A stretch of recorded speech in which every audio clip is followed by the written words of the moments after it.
also auch einer dieser wichtigsten Aspekte, ob du erfolgreich bist mit deiner Firma, ist, dass du das passende Personal hast, dass du die richtigen Leute an Bord hast. Und vielleicht jetzt gar nicht mal nur vom Fachwissen, sondern einfach von ihrer sozialen Komponente. Ne? Sind sie überhaupt in der Lage, als Team zu arbeiten, als Team zu funktionieren? Ne? Aber das gleichzeitig noch das, was du gerade schon gesagt hast, das Vertrauen. Genau. Wenn das nicht da ist, dann blockiert es ja auch vieles. Ja. Ne?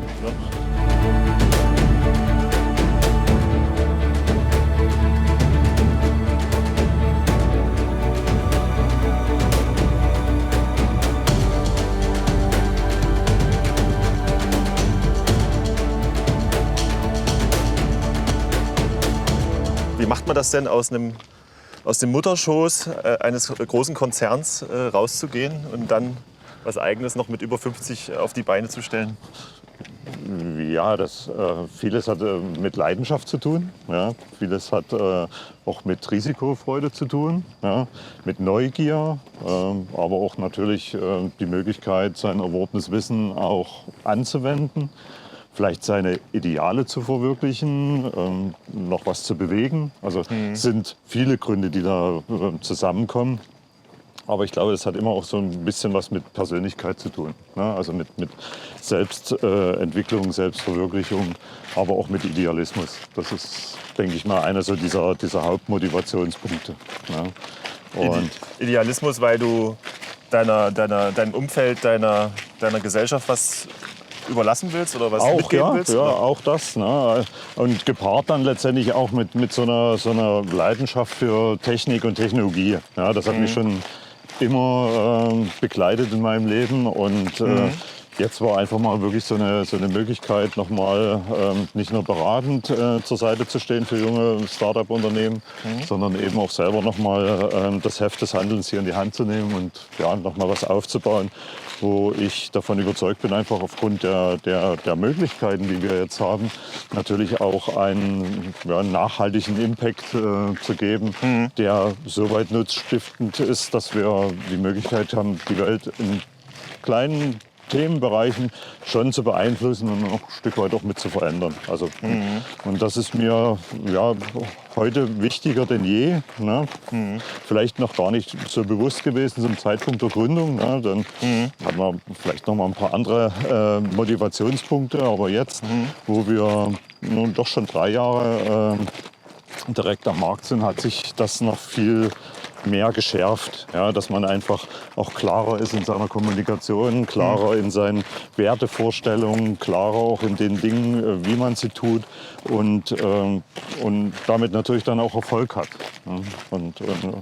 Und ja, für uns ist es halt wichtig, oder auch für mich ist es halt eben wichtig, aus der Zeit, die Vorgründung und die Zeit jetzt mit der Gründung, dass das natürlich auch nicht irgendwie Dinge sind, wo man sagt, das eine ist schlecht und das andere ist besser. Ne? Also dass man halt sagt, es gab die Zeit davor, wo ich mit einem großen Konzern gearbeitet habe, teils im Vertrieb, teils in der Leitung von Unternehmensbereichen.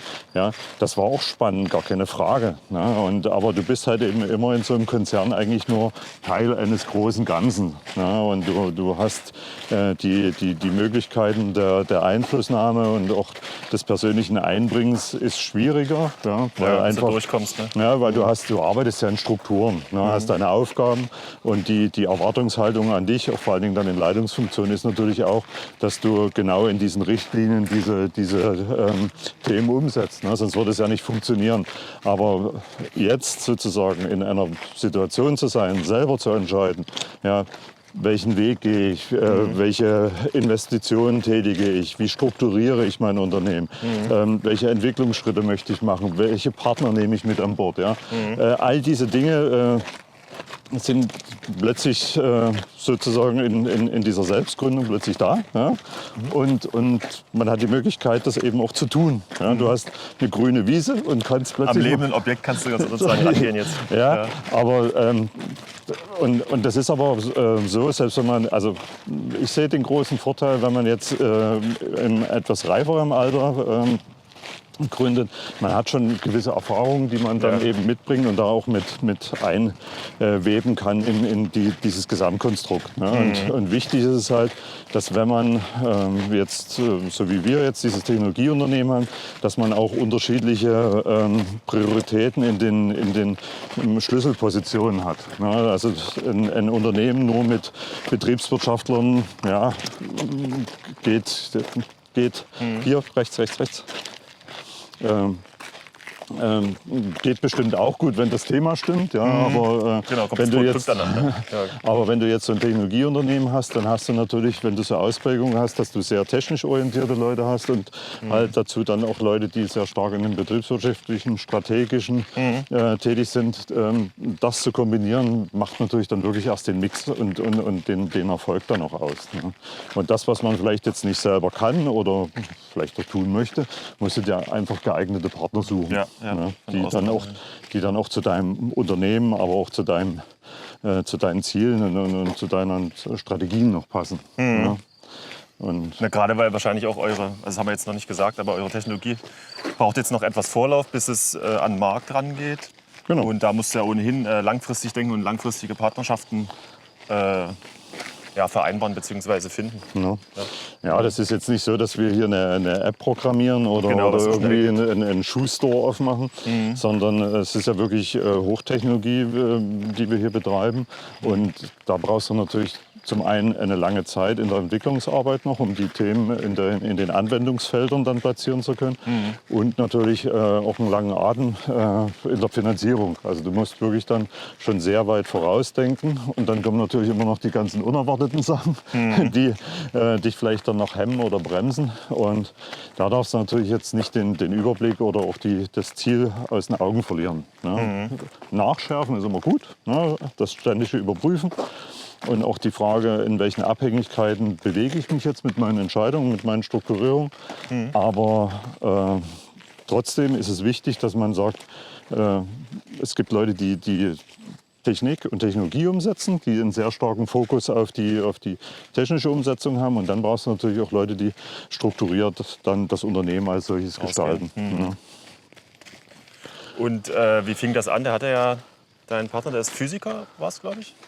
Der Harald? Ne, also Genau, der hatte das bei sich im Naja, also wie beginnt sowas? Manchmal durch reinen Zufall. Ne? Und auch uns hat der Zufall zusammengeführt. Da gab es eine Veranstaltung vom Bio-Innovationszentrum, nannte sich ein bisschen sperrig so Wissenschaft trifft Business, irgendwie so ganz sperrig. Und dort waren halt eben eine Schar von Wissenschaftlern, die dort ihre Erfindungen und Projekte vorgestellt haben. Teilweise sehr technisch, was natürlich den Vertrieb oder sozusagen das Business nicht wirklich abgeholt hat. Die sehr stark auch vielleicht ein Stück weit auch selbstverliebt in ihre Projekte. Ja, total fokussiert drauf, oder? Ja, sehr, sehr fokussiert. Ja. Was ja auch nicht, was nicht schlimm ist. Das braucht es ja auch. Ja. Das braucht es ja auch, sonst kommst du ja in solchen Themen nicht weiter. Genau. Aber natürlich war die Kommunikation zwischen beiden Ebenen, also zwischen Technologie und Business, halt da nicht wirklich hergestellt. Und Harald ist aber auch dort gewesen, nicht selber sein Projekt da vorzustellen, sondern einfach, weil es ihn interessiert hatte, was es dort für Möglichkeiten gibt. Und das andere war halt, dass er schon irgendwo gesucht hat nach einem Partner, mit dem er zusammen eine Firma aufbauen kann, um diese Technologie dann an den Start zu bringen. Und ja, und wie es so ist, wir haben uns gesehen und gefunden. Ja. Ich wollte gerade fragen, weißt du noch, wie ihr ins Gespräch gekommen seid, den Moment oder so? Ja, also weiß noch ganz genau. Ne? Harald stand plötzlich vor mir und sagte, hier, weil ich hatte mich dort als Business Angel registrieren lassen. Ja. Und hier so nach dem Motto, hier, ich habe was Cooles, willst du dir das mal angucken? So stand er vor mir. Ich sage, naja, was hast du denn? Ja, ich habe sowas mit Blitzlampen hier. Ja. Coole Sache, wir gehen links. Links gehen. Und ja, da habe ich mir das angehört und ich sage, naja, das klingt doch schon erstmal interessant, aber was kann man damit alles machen? Ja? Und da fing nur Harald an aufzuzählen. Ja, man könnte, was weiß ich, irgendwelche Sachen beschichten, man kann damit Stoffe verändern, man kann, was weiß ich, verkapseln, man kann damit schweißen, löten, hast du nicht gesehen, alles machen. Und zählte mir da plötzlich ein Potpourri an Anwendungsmöglichkeiten raus. Und das war natürlich für mich eine Mehrwertargumentation. Nicht nur, dass es so nach dem Motto, ja, das funktioniert gut, ne, sondern es waren plötzlich Möglichkeiten der Anwendung. Anwendungsmöglichkeiten. Und ich komme so ein Stück weit aus dem Maschinen- und Anlagenbau, komme aber auch aus dem Thema Robotik und hatte immer mit Technik und Technologie immer zu tun. Und bin da ja auch sehr Genau, schnell als Business Angel hat es ja und bin dann, danach, ne? ja, und als Business Angel mich dann da auch eingebracht. Und da fing bei mir an, einfach die Ideen zu sprießen, wo ich sehr schnell gemerkt habe, das Potenzial dieser Anwendung ist halt wirklich gegeben. Ja? Wo man sagt, wenn man mit dem guten Konzept dahinter hat man die Möglichkeit in der Umsetzung, dann auch die Möglichkeit, ja nicht nur eine Technologie zu transferieren, sondern einfach auch wirklich einen Sinn dahinter zu stiften. Weil das ist, glaube ich, noch einer dieser maßgeblichen Punkte. Ne? Du kannst tolle Ideen haben, du kannst ein super Produkt entwickeln, aber wenn du niemanden hast, der das nachfragt oder braucht oder will oder bereit ist dafür zu zahlen, ja, ist das alles hinfällig. So. Und wahrscheinlich trotzdem hast du vielleicht noch den Hintergedanken, dass es auch die Leute weiterbringt irgendwo mit der Technologie bzw. mit der Anwendung? Also dass es irgendwelche Probleme, wirklich tatsächliche Probleme löst oder ob es Probleme gibt es ja nur netter genügend. Spaß ist, so nach dem Motto? Nee, es gibt ja Genau. Bei solcher Ausrichtung gibt es ja auch nochmal, ne? Nee, wenn man sich so ein bisschen mit Themen beschäftigt, auch das sind Alltagsprobleme, aber auch so technologische Probleme. Ja, wir gehen jetzt links. Ach, hier runter? Und dann merkt man schnell, wo Möglichkeiten der Anwendung sind. Und alleine, wenn man jetzt wirklich mal sich zum Beispiel das Verkapseln von Computerchips mal hernimmt. Ja, das ist jetzt keine Raumfahrttechnik, sondern einfach, da geht es einfach darum, du hast einen Computerchip und der muss einfach diffusionsdicht verkapselt werden, dass dort keine Feuchtigkeit reinkommt und den Chip zerstört. So, und da gibt es halt die Möglichkeit, dass du diese Chips halt eben mit wie einer Glasplatte abdeckst, da wie so eine Paste da drauf machst und dann brennst du das mit dem Laser ein und dann ist der Chip halt eben wirklich diffusionsdicht verschlossen. So, jetzt kannst du dir eine Platte vorstellen, wo vielleicht nicht bloß ein Chip drauf ist, sondern 500. Ja? So, und der Laser muss jetzt überall diese 500 Chips einzeln abrastern. Was man so kennt von diesen typischen Werbebildern bzw. Einblicken in diesen Labors und so. Ne, also wo man sagt, okay, das funktioniert, das ist eine Technologie, die funktioniert. Und der Laser macht das und es funktioniert. Alles ganz gut. So, und jetzt kommt einer zu dir und sagt, weißt du was, diese 500 Chips, die schieben ja, und das Ganze dauert ungefähr 40 Minuten. Diese Prozedur, die klassische. Die klassische Prozedur dauert 40 Minuten. So, und dann kommt einer zu dir und sagt, du pass mal auf, ich habe hier eine Technologie, könnten wir auch machen. Dauert aber bloß eine Tausendstelsekunde. Ja, das heißt also, wir schieben einfach diese 500 Mikrochips da rein, machen einmal Bang mit unserem Lichtblitz und dann sind die 500 auf einmal alle diffusionsdicht verkapselt. Ja. Dauert eine Tausendstelsekunde, machen wir damit. Spart Haufen Energie. Ja, nicht nur Energie, auch Zeit, Ja. weil einfach die Komponente Zeit aus dem gesamten Produktionsprozess heraus ist. Das ist kein entscheidender Faktor. Das ist nicht mehr der entscheidende Faktor. Ja. Und so geht das weiter, dass man sich dann immer intensiver auch mit den Anwendungsmöglichkeiten dieser Technologie beschäftigt. Ne? Und das ist auch eines unserer sahnigen Geheimnisse heute. Naja, das ist entscheidend. Ja? Wir sind ein reines Technologieunternehmen. Ich weiß, ja. So, das heißt, wir sind kein Maschinen- und Anlagenbauer, wir sind aber auch kein zum Beispiel Recyclingunternehmen, sondern wir sind ein reines Technologieunternehmen. So. Und das heißt also, wir müssen es schaffen, unsere Technologie zu adaptieren auf unterschiedliche Anwendungsfälle. Ja, und jetzt gibt es halt Technologien, die sind sehr schmalbandig. Ja. Und jetzt gibt es bei uns die Technologie, also wir haben jetzt mal das zusammengetragen, ungefähr 65 Anwendungsfälle. Das war so die Liste, die du erzählt hattest, ne? Ja, also die haben wir dann noch verfeinert. Und dann haben wir uns mal wirklich auch hingesetzt und haben dann mal das runtergeschrieben, haben gesagt, wie wär's und so. Ja, aber das waren wirklich so grobe Richtungen erstmal. Ja, also, so, und Und dann hast du die Situation, dass wir, und da komme ich nochmal auf dieses sahnige Geheimnis zurück, ne? Also wir sind jetzt nicht so jemand, der sagen, wir haben eine Technologie und jetzt gucken wir mal, wie wir die in den Markt reindrücken. Sondern wir haben eine Technologie, wo wir sagen, wir gucken eher nach den Anwendungsfällen. Wo könnte diese Technologie passen? Ne? Und welche Probleme löst sie oder welche Mehrwerte bietet sie? Ne? Und da ist halt einer dieser Mehrwerte ist, dass der Prozess eben in einer Tausendstel Sekunde halt vonstatten geht und man halt Ergebnisse innerhalb einer Tausendstel Sekunde hat. Ja. Und das nächste ist, dass man halt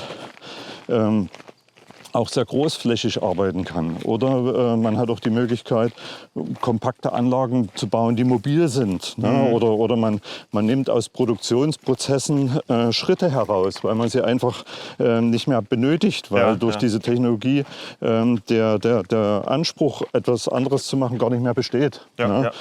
Und so musst du, und das ist das halt eben, was wir sehr oft machen, Harald und ich, dass wir uns einfach wirklich hinsetzen und die Vorteile und die Wirkweisen dieser Technologie für uns hernehmen und sagen, wo sind jetzt Anwendungsfälle. Ja? Und bevor wir jetzt die FlexRest zum Beispiel gegründet haben, die jetzt aktuell. Die aktuelle, also die gerade aktuelle ist, die haben wir ja erst gegründet, nachdem wir gewusst haben, wo wir hinwollen. Sondern und das war für uns auch immer einer dieser maßgeblichen Punkte. Wir wollten jetzt nicht einen Gemischtwarenladen, ne? Dass wir sagen halt eben, wir packen jetzt alles machen, so nach dem Motto. Ja, genau. Also wir haben jetzt hier 65 Anwendungsfälle, die schmeißen wir jetzt alle in eine Sucht Firma euch was Schönes aus. und bilden Bereiche. Ne? Und mal gucken, was passiert. So. Sondern wir sind da einhergegangen, dass wir gesagt haben, okay, dadurch, dass das wirklich so unterschiedlich, so unterschiedlich und so different ist, da gilt es einfach von vornherein eine Strukturierung hineinzubekommen. Und wir haben das dahingehend geschafft, dass wir eine Holdingstruktur uns aufgebaut haben. Und haben gesagt, es gibt halt eben ein Mutterunternehmen, was für die gesamte Verwaltung und Steuerung der Patente IT auch. und Patente halt eben zuständig ist. Und dann gibt es operative Einheiten, die sehr schmalbandig auf einzelne Anwendungsfälle zugeschnitten sind. Ne? Damit hast du eine klare Strukturierung, du hast ein klares Aufgabenbild, du hast auch ein klares Organigramm und bist natürlich damit dann auch in der Lage, das ist übrigens, du guckst ja gerade so. Ich war ja noch nie, deswegen gucke ich mich so um. Das ist hier zum Beispiel ein alter Steinbruch. Ne? Du hattest hier für den Bau der Weinbergmauern eben alte Steinbrüche, die dann hier genutzt wurden. Direkt hochgefördert. Da oben sieht man auch noch eine alte Mauer. Ja. Na, du hast also hier, das war alles Weinanbaugebiet und dieses Weinanbaugebiet wurde dann ein bisschen zurückgefahren durch die Reblaus, einfach mal von 100 auf 0. Aber man beginnt halt über die vielen Jahre jetzt schon wieder das alles zu beleben. Aber die alten Strukturen, diese alten Weinbergstrukturen, die findest du hier überall. Ja, und du hast auch sehr stark diese Seitentäler hier. Das ist, wir sind in Radebeul übrigens, ne? Ja, genau. Wir sind in Radebeul. So. Und wie kam es dann jetzt? Du hast ja gemeint, Technologien verkapseln. Aber das, was ihr jetzt mit FlexRest macht, ist ja im Prinzip das Gegenteil. War das dann ein Zufall oder ein Unfall, wo man dann gesehen hat, oh, jetzt ist es kaputt? Das geht aber auch gut. Lass doch das machen. Oder? Genau so war das, ja.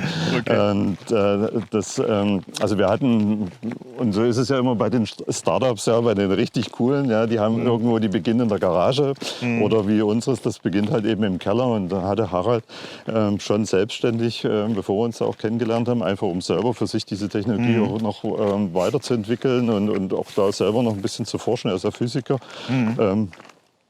Hatte er so eine Holzanlage im Keller stehen, wo man so kleine Probenstücken, so 5 x 5 Zentimeter, so bearbeiten konnte. Und damit haben wir unsere ersten Versuche gemacht. Ne? Und wir haben immer Versuche gemacht zu einem Thema und sind dann immer raus zum Kunden und haben gesagt, braucht ihr das? Ne? Ist das was für euch? Könnte das passen? Ne? Wo wir erstmal wirklich im Vorfeld erstmal so ein richtiges Marktscreening gemacht haben. Da habt ihr ausschließlich Leute in der Industrie bzw. am Markt gefragt. Jetzt nicht irgendwie, seid ihr an dem Punkt schon zu Investoren gegangen? Das Sondern auch, erstmal- ja klar. Ne? Also, so, aber du brauchst ja trotzdem ein Thema. Und ich habe ja auch aufgrund dieser ganzen Technologietransfers, die ich teilweise ja auch begleitet habe Ja, in kennst du die unterschiedlichen Abläufe? Phasen, war es ja auch wirklich wichtig, dann halt mit diesem Pitch-Text dann rauszurücken. Ne? Und meine Strategie ist ja dann auch immer einfach auch zu lernen. Nämlich, was sage ich, wie zeige ich das, wen spreche ich an und immer diese Rückinfo. Und da waren, glaube ich, über 100 negative Bescheide, so nach dem Motto, oder Krass, Dinge, ja. wo man sagen, nicht, Kein Interesse, so nach dem Motto? ja, oder? oder nicht verstanden das Thema oder zu hochrisikoreich und oder zu vielfältig und gibt es da 1000 Dinge. Aber du kannst ja nichts kaputt machen, ne? Sondern du kannst ja nur lernen, dass du sagst, okay, wie sind zum Beispiel Argumentationsketten, wie müssen die aufgebaut werden, damit es schlüssig ist. Ja. Ja? Wie baue ich die Präsentation auf, dass wir hinten am Ende zu dem Punkt kommen. Aha-Effekt. Nee, was ist Oder- denn jetzt? Ja, Ne? okay, okay. So, jetzt kommen wir mal zum Punkt. Ne? Ja. So, und Aha-Effekte, aber auch Bilder zu erzeugen in den Köpfen Ja. und. Und so war das so ein gemeinsames Lernen, ne? Wo man sagt, ich bin immer rausgerannt und habe dann immer was präsentiert und bin dann immer mit den Informationen zurückgekommen und habe wieder das nachgeschärft. Ne? So. Und genauso haben wir es mit der Technologie gemacht. Ne? Wir haben immer was probiert, haben uns Märkte rausgesucht, haben uns entsprechende Kunden rausgesucht und sind zu denen hin und haben denen das vorgestellt. So. Und bei dieser ganzen Thematik sind wir dann wirklich an den Punkt gekommen, dass wir gesagt haben, okay, wir haben jetzt ein Thema, komme ich gleich noch drauf, Ja, ja. da ist ein Riesenmarkt, da ist in der Marktanalyse keine Lösung da oder die Lösungen, die da sind, sind nicht tragfähig. Ne? Und wir gehen einfach geradeaus über die Straße zwischen diesen zwei... Die Treppe runter da? Die Treppe runter, genau. Ach, die da? Nee, die da. Ah, doch die, okay. Mit den Briefkästen. Ja, okay. Und sind dann wirklich an den Punkt gekommen, warte mal, sind dann wirklich an den Grundpunkt gekommen, wo wir gesagt haben, jetzt haben wir das Thema. Ja, und Hier rechts hier sicher. rechts. Und sind an den Punkt gekommen, wo wir dann wirklich gesagt haben, okay, jetzt haben wir ein Thema, das hat einen Markt. Ja. Es gibt keine Lösung in dem Markt. Ja. Ja. Und der Mehrwert, den wir bieten können, ist so explizit, ja, dass es uns durchaus gelingen wird, dafür auch Lösungen zu bieten, die am Markt auch nachgefragt werden. Ja. So. Und wir haben uns... Kann man nicht schon fast sagen, wir schaffen dadurch auch tatsächlich einen neuen Markt? Ja, der Markt ist schon da und der Bedarf wächst. Ja. Aber die Lösungen, die einfach dafür da sind, sind einfach nicht... Also einen neuen Markt im Sinne, weil es halt dann einfacher dadurch geht und Ja, also auch zum gewisse Teil auch, nimmt. ja, auch nachhaltig ist. Ja, und plötzlich das ganze Thema in den wirtschaftlichen Sektor rückt, der so attraktiv ist, dass den einfach keiner rechts und Widerstehen links, könnte. ja, auch rechts und links liegen lässt. Ne? Und auch der Umgang, ne? Also wir kommen jetzt gleich noch mal da, also es geht ja letztendlich um das Recycling von Ja. Verbundwerkstoffen und vielleicht noch mal so ein bisschen plakativ auch das Recycling von Photovoltaikmodulen. Ja. Ne? Das Spektrum an Verbundwerkstoffen ist riesengroß und wir haben dann auch gelernt, dass natürlich plakative Darstellungen, auch Bilder bei den Leuten in den Köpfen erzeugen, wo sie uns dann eben auch besser verstehen. Ne? Und man auch gute Marktabschätzungen vornehmen kann und. So, und für uns war es dann wirklich wichtig zu sagen, okay, wie wirkt sich unsere Technologie auf das Trennen oder Recyceln von Photovoltaikmodulen aus und wie können wir dadurch unsere Argumentationskette aufbauen. Und das hat dann funktioniert. Ja.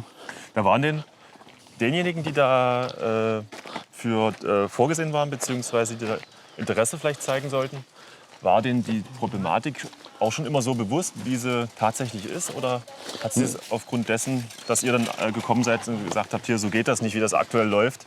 Wir haben da eine bessere Lösung, so nach dem Motto? Naja, wir haben dadurch, dass wir ja auch sehr stark uns auch an den Kunden orientieren. Ne? Wie machen es die Kunden heute? Wo haben die entsprechende Triggerpunkte? Ja. Wo liegen die Schmerzpunkte und so weiter? Genau. Ne? Und du lernst ja auch so einen Markt erst mal kennen, indem du dich dem Markt auch stellst. Ne? Indem du hingehst, mit den Leuten sprichst. Musst du, ja. Ne? Genau. Und dich damit beschäftigst. Ne? Am Anfang, da haben wir ja noch vollkommen verstrahlt, sage ich mal, oder idealerweise sind wir ja noch rumgerannt und haben gesagt, ja, dann nehmen wir die ganzen Photovoltaikmodule an. Los geht's, und, genau. dann recyceln wir die alle und dann verkaufen wir die wertvollen Materialien und werden schweinereich. Ja. Ne? So kann man ja mal starten. Ne? So, und jetzt kommst du in den Markt und dann sitzt du da bei so einem Recycler und stellst so ein bisschen das Projekt davor. Und da sagt er, wissen Sie, Herr Heuschkel, wenn ich schon die Photovoltaikmodule nicht bekomme, Sie bekommen sie erst recht nicht. Ja? Ja. So, du sitzt erstmal so da und denkst so, was hat er denn jetzt? Ja, Ne? Angst vor. Ja. Aber das ist genau der Punkt. Ne? Weil die Frage ist immer, wer bist du und wer willst du sein in Zukunft, wenn du so ein Unternehmen gründest. Ne? Und es stellte sich relativ schnell heraus, dass es für uns gar nicht anstrebenswert ist, diese ganzen Module anzunehmen. Ja? Und weil du hast gar nicht den Marktzugriff oder die Strukturen sowas zu tun. Oder diese oder Lizenzen, was du meinst. Was naja, oder du hast so eine Erstannahmelizenz, die du brauchst zum Recycling von Elektroschrott und. Ja, also du würdest dieses Unternehmen gigantisch aufblasen in eine Richtung, wo du vielleicht gar nicht hin willst, weil dann bist du Recycler. Ne? Und das ist das, was wir nie sein wollen. Und damit lernt man auch so ein Stück weit, und schärft zum Beispiel auch sein Geschäftsmodell nach. Ne? Weil wir plötzlich waren wir von dem Annahmeszenario und von dem Verkaufsszenario weg und haben gesagt, was sind wir denn eigentlich? Ne? Und wir legen uns da jetzt so genau in die Mitte des Prozesses hinein und sagen, Jungs, ihr könnt bei uns die Dienstleistung einkaufen, die Grobzerlegung von Photovoltaikmodulen. So. Den Rest macht ihr. Rest macht ihr. Oder wer anders dann. Ja. Genau. Also ihr habt die Module oder beschafft die Module. Wir haben die Grobzerlegung in die sortenreine Fraktionstrennung.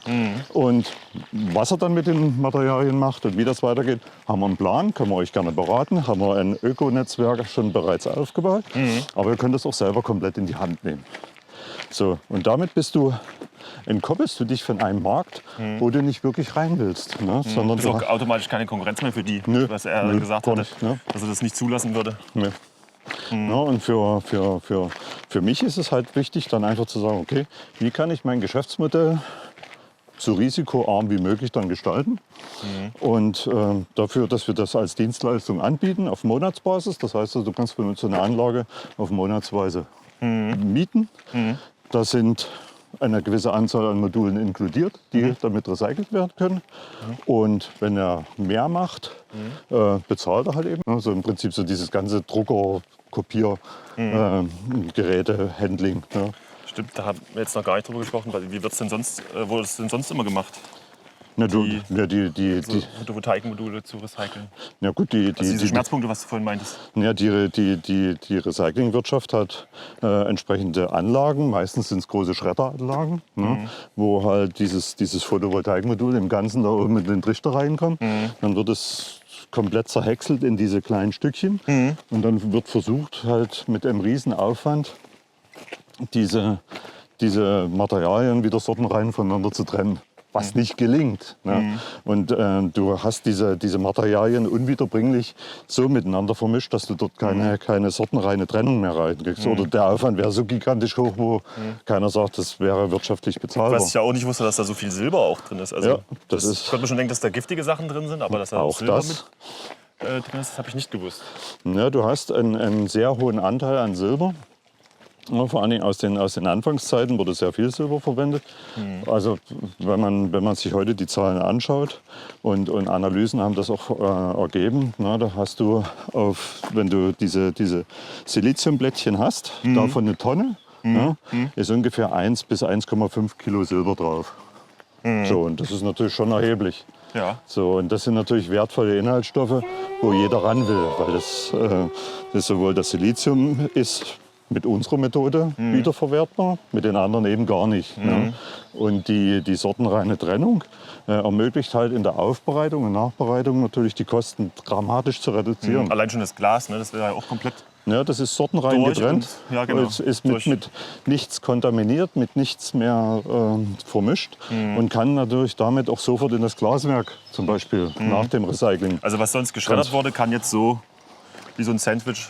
Ja, vielleicht kommen wir noch mal kurz zur Technologie und zur Anwendung. Ne? Also die klassischen schreddern alles und versuchen es dann zu trennen.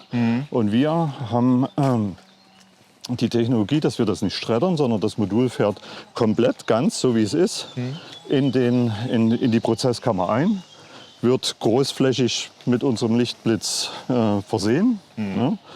Das Licht dringt in das Modul ein und trennt die Schichten an den Grenzflächen. So. Und dann haben wir die Möglichkeit, dann fährt das Modul raus. Ne? Und diese Belichtung findet halt innerhalb einer Tausendstel Sekunde statt.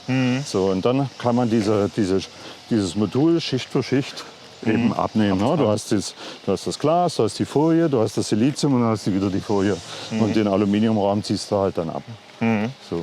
Und damit ist es natürlich möglich, erstens einen sehr schnellen Prozess aufzusetzen, weil das ist ja auch einer dieser entscheidenden Faktoren aufgrund dieser gigantischen Stoffmengen, die da draußen sind. Ja, ne? genau. Auch die Anfälligkeit, wie schnell kaputt es geht, oder? Ja, auch das. Oder die Ausfälle, dass es gar nicht so die Energie trägt oder ermöglicht, die es haben könnte. Also in der Masse, weil so schnell was kaputt gehen kann. Auch das, ne? Aber du hast, guck mal, die haben im letzten Jahr über 400 Millionen Photovoltaikmodule verbaut. Ja. Wenn man jetzt mal über den Daumen rechnet, so 20, 30 Jahre Lebenszeit von den Photovoltaikmodulen, dann hast du in 20, 30 Jahren die Aufgabe, über 400 Millionen Photovoltaikmodule zu recyceln. So. Und jetzt kannst du mal ausrechnen, wie viel Zeit du dafür aufwenden möchtest und wie viele Anlagen du dafür brauchst. So. Und wenn man mal so über den Daumen das peilt, unser Ziel ist ja, jedes Photovoltaikmodul innerhalb von 10 Sekunden zu recyceln. Ja, das ist also einer unserer Ziele, die wir hier umsetzen wollen. Weil wir sagen, die Produktionstaktraten sind ungefähr auch so 10 Sekunden. Das ist meine Frage gewesen, ne? Wie schnell wird es produziert? Ja, genau. Das ist dann irgendwie ja, weil du musst ja irgendwo ein Gleichgewicht herstellen. Ne? Und wenn wir sagen, aller 10 Sekunden Photovoltaikmodul recycelt, 400 Millionen Stück, ich glaube, ich bin auf 200 Anlagen gekommen, die wir da jetzt weltweit aufstellen können. So. Ja.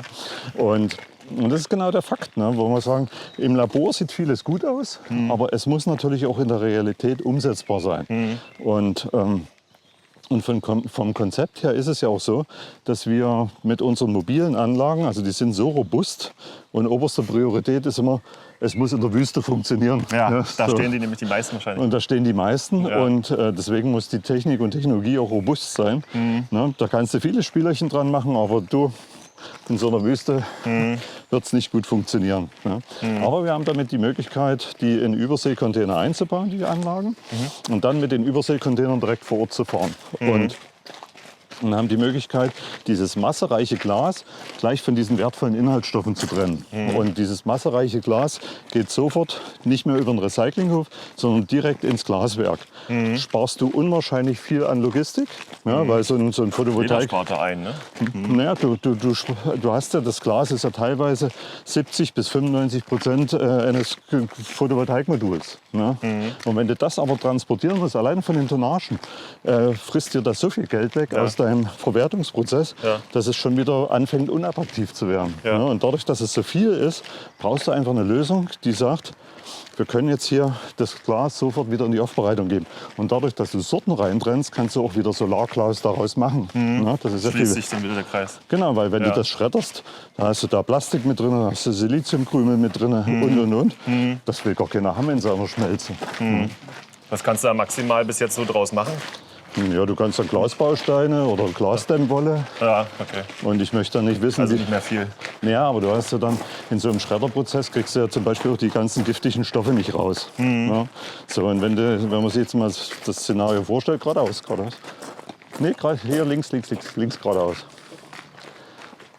Wenn man sich das jetzt mal vorstellt, ich meine, das ist jetzt nur so ein theoretisches Szenario, aber du hast so ein Photovoltaikmodul, das wird geschreddert und dann hast du ja nicht bloß, das ist ja nicht Öko-Bio, nur weil es grüner Strom ist, sondern da sind ja hochgiftige Inhaltsstoffe drin, wie Blei, wie Cadmium, wie Antimon und. Das sagt ja bloß keiner. Ja. Ich habe es nie gewusst, ja. Ja, wir sind da auch jeden Tag ein Stück weit, publiziert oder so. Tag ein Stück weit schlauer geworden. Und sehen natürlich damit auch die Notwendigkeit des vollständigen und 100%igen Recyclings von diesem ganzen Thema. Ja. Aber wenn man sich jetzt mal vorstellt, diese ganzen giftigen Stoffe, und du hast ja auch teilweise Produzenten von den Photovoltaikmodulen, die gibt es heute schon gar nicht mehr. Ne? Und auch vielleicht gar keine Unterlagen oder keine Publikationen mehr. Ich weiß ja manchmal gar nicht, was in diesen Modulen alles drin steckt. Also das muss man dazu doch sagen, es war ja, glaube ich, so, dass derjenige, der die erwirbt, der muss dafür Sorge tragen, dass die dann auch recycelt werden nach dem Naja, in Verkehr bringen heißt das. Also in Verkehr bringen heißt, entweder du bist ein Produzent und verkaufst das am Markt oder du bist halt eben Händler und beziehst die irgendwoher aus dem Ausland. Ja? Weil werden ja heute 85% aller Module werden ja in China gefertigt. Ja, das heißt also, der Zustrom von Modulen aus dem Ausland ist ja viel höher als das, was hier im Inland produziert wird. Ja, aber die werden ja nie zurückgenommen. Das muss aber dann der Käufer muss dafür Sorge tragen. Genau. Ne? So, und da hast du halt eine Gebühr zu entrichten, dass das dann eben recycelt wird. Ja. So. Und also das sieht halt die Elektroschrottverordnung vor. Ja, also das muss halt sein. Aber weil du mich nach dem Szenario fragst, ich wollte nur sagen, wenn da diese hochgiftigen Stoffe drin sind und man sich das vorstellt, da wird dann Glasdämmwolle draus gebaut, die dann wieder draußen ans Haus zur Wärmedämmung dran gepappt wird. Da würde ich nicht drin wohnen wollen. Nee. Ja. Ich glaube schon, dass Grenzwerte eingehalten werden. Ne? Aber muss ist das trotzdem sein? drin, ja, genau. Es, Also wenn man die Wahl hat, dann würde ich da lieber darauf verzichten. Ja, genau. So, und so haben wir halt die Möglichkeit, gar nicht mal so diese Glasdämmwolle dann mehr herzustellen, weil das ist ja kein Recycling, das ist ja ein Downcycling. Ne? Das heißt also, du kannst nicht mehr das Material herstellen, was es vorher ursprünglich war, sondern du kannst nur noch nur noch minderwertiges Sachen herstellen. Ja. Oder auch das ganze Silizium, ja? Der riesige, gigantische energetische Aufwand, den du benutzen musst, um dieses Silizium herzustellen, ja? Diese Ingots zu ziehen. Ja, und wenn du das schredderst, hat dieses Silizium den Wert von Sand. Ja? Aber wenn du so Sorten reintrennst wie wir, dann ist das Premium-Qualität. Dann kannst du das vorne wieder als Solarsilizium in den Prozess mit einbringen und sparst natürlich damit einen gigantischen Aufwand an Energie. Und gleichzeitig, hat letztens der Olli bei der ersten Folge erwähnt, entlastet das ja auch die Produktion. Also da werden die Minen, zum Beispiel jetzt in Afrika oder so weiter, nicht mehr so weit ausgeschlachtet, oder? Ja, nicht nur. Ne? Also das ist auch eine dieser Themen, ne? Dass du sagst halt eben, wie kann ich bereits gewonnene und vorhandene Ressourcen wiederverwenden. Bis hin, was ja noch viel interessanter ist ja die Frage der Versorgungssicherheit. Ne? Du musst dir mal vorstellen, du bist jetzt ein Produzent in China ja? Und musst dich am Weltmarkt mit Material eindecken. So, das heißt also, du bist immer in der Abhängigkeit von Preisen und des Zugriffs auf dieses Material. Genau. Ja, und das kann mal niedrig sein, das kann sich aber auch erhöhen. Ja. Aber wenn du jetzt als Produzent dir zum Beispiel ein Business aufbaust, wo du dieses Recycling von den Photovoltaikmodulen schon in deine eigene Wertschöpfungskette mit einbindest, dann hast du das Material schon. Ja? Wir gehen rechts über die Brücke. Also gewissermaßen eine Autarkie, also dass man da wieder dass du selbstständig agieren kann, ohne dass man vom Markt oder von diesen Preisen abhängig ist, wie beim Öl jetzt oder so. Genau, so. Gehen nach links, ja genau. So, und das ist einer dieser Gesichtspunkte, wo du heute sagst, du musst dich von diesem Markt, und das sehen wir ja jetzt in der derzeitigen Krise, mehr als deutlich. Ja? Wie abhängig, langfristig vorausdenken, ne? Ja, genau. Auch wie in welche. Ja, es wächst immer ein bisschen zu hier. Aber es ist deswegen wild romantisch. Deswegen gehen wir raus. Genau. Nee, genau. Also gerade jetzt wird es allen vor Augen gehalten, genau, wie groß die Abhängigkeiten sind, wenn man alles nach außen rausgibt, beziehungsweise stark globalisiert und dann. Ja, aber du bist ja auch, also ich meine, wir erleben ja teilweise jetzt auch Handelskriege, ja, wo über Beschränkungen und über Zölle und künstliche Verknappung plötzlich auch, ich sag mal, Machtpositionen ausgespielt werden. Ja. Wo ich sage, es geht gar nicht mehr um den Menschen, sondern es geht oder um die Bevölkerung, sondern es geht irgendwo um machtpolitische Druckmittel, um Themen durchzusetzen, die es vielleicht ohne diese Abhängigkeit gar nicht geben würde. Ja. Ich denke, das hat man auch ganz gerne, dass man da solche Hähne hat, die man auf- und zudrehen kann. Das macht ja kontrollierbar auf die Art. Ja, und meine, wir wären heute ja auch in der Lage, halt diese Rohstoffe ja für uns selber auch wieder zurückzugewinnen und auch bei uns wieder einzusetzen. Ne? Und ich glaube, es wird auch dahingehend umso wichtiger sein, Lösungen zu finden, auch eine gewisse Unabhängigkeit in solchen Themen auch reinzukriegen. Ne? Und, Das ist eins der Argumente, definitiv. Ne? ja, aber wir lassen uns von anderen Sachen halt eben wirklich leiten, weil wir haben halt die Situation, dass Harald und ich, wir sind halt große Verfechter der Photovoltaik-Technologie, ne, des Stromerzeugens über das Sonnenlicht. Ja. Also daran glauben wir, weil wir der festen Überzeugung sind, das ist eine der ideellsten oder idealen Technologien, um wirklich Energie zu erzeugen und nachhaltig in den Verkehr zu bringen. Aber, und daran... Oder? Anruf, oder?